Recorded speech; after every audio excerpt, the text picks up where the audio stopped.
Here we go. Hello, this is Kalliam. How can I am? Reading some dirty stories out of knots. Go, Kalliam. Let me read one after you as well. We'll take a turn. Harry. You read your favourite, Kalliam. Oh, God. I feel quite bad. Good, Kalliam. Last weekend, my man was doing some work in our garage. I nipped down to see him, and watching him getting all sweaty made me feel horny. He sat down and I gave him a sexy kiss, then tore off a strip of gaffer tape and taped his hands behind his back. I sat in front of him on a workbench, wrapped my legs around his neck and ordered him to lick me while I pushed my fingers deep inside myself and rubbed my G-spot until I came in his face. I couldn't wait to have him inside me, but I teased him for a bit, giving me a sexy dance while slowly releasing his erection.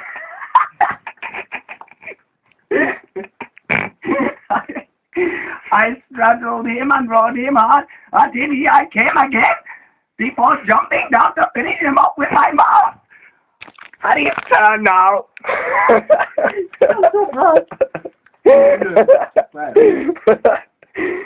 He squeezed icing over me. One Sunday afternoon, I was baking a cake in the kitchen when my boyfriend came home early from football. He stood watching me as I carefully squirted the icing all over the top of the cake.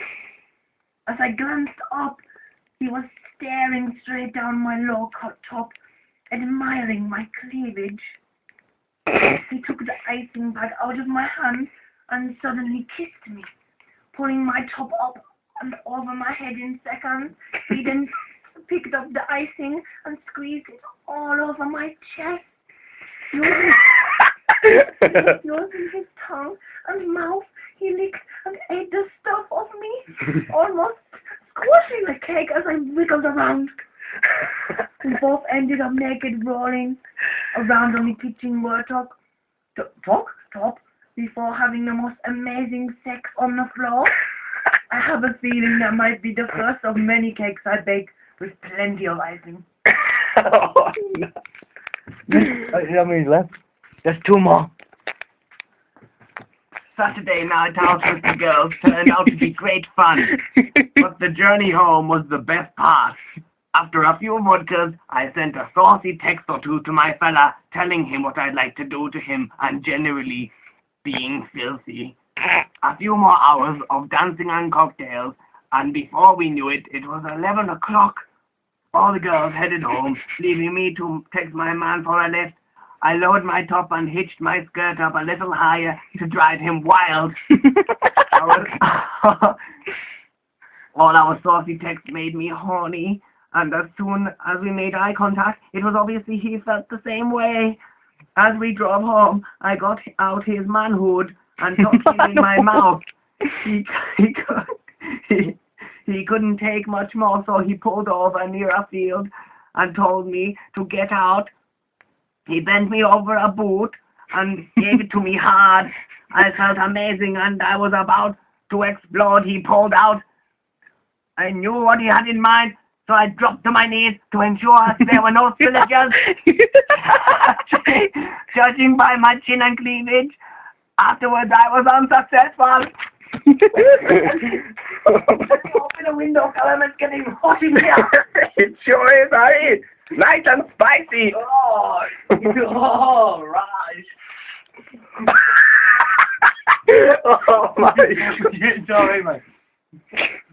My boyfriend and I took a trip into town for some dinner and drinks, and by about 10 o'clock, we were feeling a little frisky.